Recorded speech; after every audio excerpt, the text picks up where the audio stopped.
वार येईल भावा पण तू खंबीर राहायच। दुनिया सारी बोलन काही तुला चुकीच्या वाटला न जायच। उन्हात राबणारा बाप ठेव डोक्यात आईच्या काळजाचा तुकडा तू है। खेच लागली तुला तर पाणी तिच्या डोळ्यात चिंतेन बाप रडतो उशाला तुझ्या।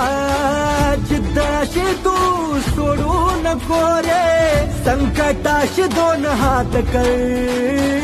दोस्त नाही तुझा भाऊ आहे पाठीशी स्वप्नाशी तू तुझ्या दिल कर। तो दिवस आला साऱ्या गावात जल्लोष झाला सांगणार ओरडून जगाला दोस्त माझा साहेब झाला।